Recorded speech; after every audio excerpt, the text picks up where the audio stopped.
Tribune du lundi 4 mars 2013, ma semaine dans la tête de François Hollande.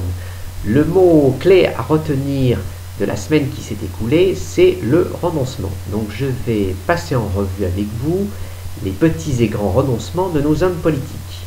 À commencer par Benoît XVI qui a donné le ton, qui a donc quitté le Saint-Siège le jeudi 28 février 2012 à 20 h.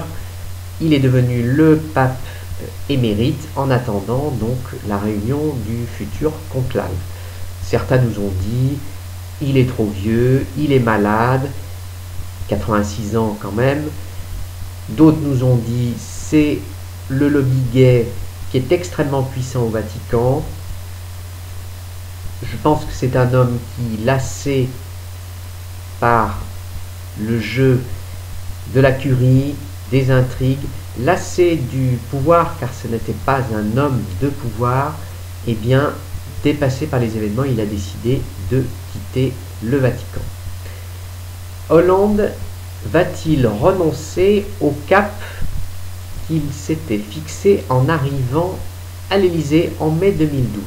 C'est la question que je me pose et que je vous pose au travers de deux éléments, le chômage et les déficits des comptes publics. Pourquoi le chômage? Parce qu'en arrivant en septembre, il nous avait dit « Je vais inverser la courbe du chômage à la fin de l'année 2013 ». Il s'avère que dernièrement, il nous a fait comprendre que ce serait difficile. Et il a surpris tout le monde, même son électorat. Michel Sapin est très vite venu à la rescousse pour dire non, non, nous sommes là et le président lui-même vaincra le chômage d'ici à la fin 2013. Les déficits des comptes publics. Bruxelles nous a fait part de ses prévisions dernièrement, 3,9%, 3,7%, avec une croissance atone à 0,1, 0,2% au lieu des 0,8% qui étaient prévus par le gouvernement. Donc, une croissance très faible, un déficit qui est à 3,9 comme je vous l'ai indiqué, et Bruxelles nous avait demandé d'être à 3% en 2013. Donc Hollande renonce quelque part et nous dit assez clairement, ainsi qu'à Bruxelles, eh bien écoutez, les 3% ce sera en 2014. Sauf que Bruxelles ne l'entend pas de cette oreille, Mario Monti également en Italie ne l'entend pas de cette même oreille et nous rappelle tous les deux qu'il faut se tenir à 3% dès cette année 2013. François Hollande donc a cet impératif. Je vais vous parler maintenant des reculades de François Hollande, à défaut de renoncement. Reculades sur le jour de carence. Jour de carence pour les fonctionnaires qui a été supprimé par Madame Lebranchu, ministre du service public, de la fonction publique, pardon. Je trouve que c'est assez étonnant, d'un point de vue électoral, ce type de décision. On va vers une inégalité entre secteur privé et secteur public. N'oublions pas que le privé, c'est 3 jours de carence. Là, le secteur public revient à être pris en charge à 100% par la sécurité sociale quand il se trouve malade. Autre chose qui me paraît une reculade, c'est l'amnistie sociale. Amnistie sociale, qu'est-ce que ça veut dire? Dernièrement, ça a été entériné par le Sénat, c'est-à-dire que, en gros, l'État pardonne à tous ceux qui ont pu casser une entreprise lors de conflits, de grèves, donc casser, détériorer des locaux, etc. Je trouve qu'on va vers un petit peu plus de désordre républicain, c'est dangereux d'un point de vue électoral également, mais aussi ça pousse peut-être à l'avenir certains à intensifier les conflits sociaux et à les rendre encore plus musclés.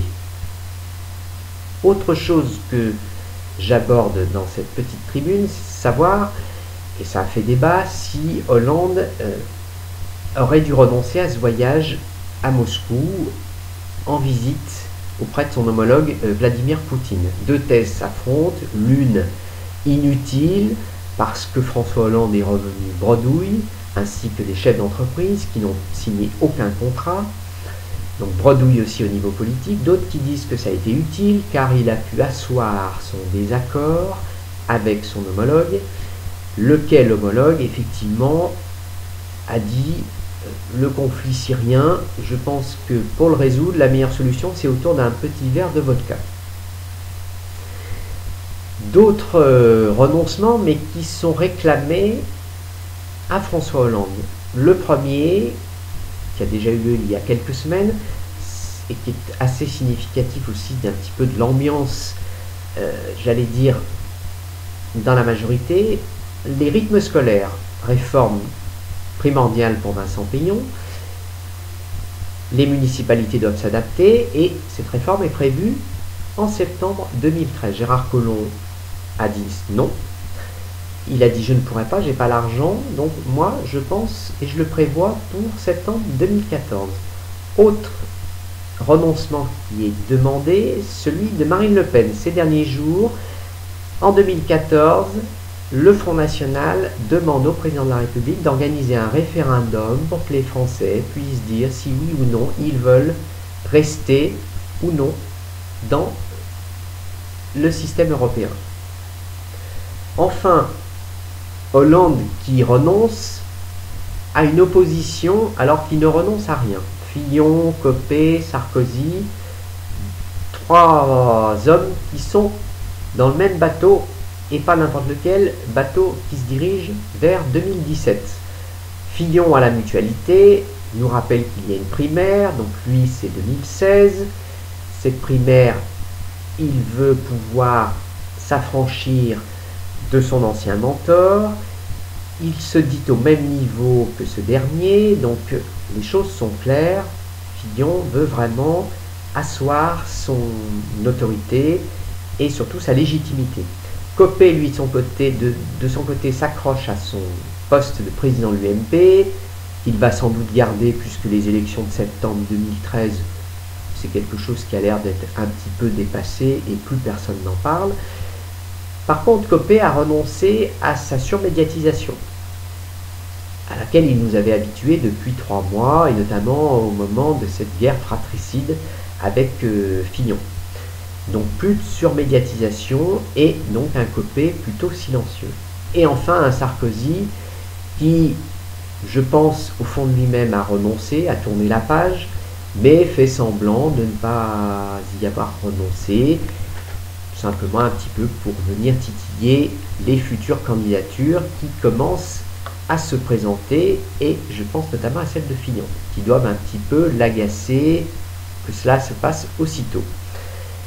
Et enfin, quelqu'un qui ne renonce pas à quitter son poste, et là aussi c'est un petit peu surprenant, et bien c'est au MEDEF avec Laurence Parisot qui veut prolonger de 2 ans alors que les statuts ne le permettent pas. Ces statuts, elle veut pouvoir les changer pour elle, après avoir fait 5 ans, un deuxième mandat de 3 ans, elle veut pouvoir faire un 3e mandat de 2 ans, seule capable, soi-disant, de libérer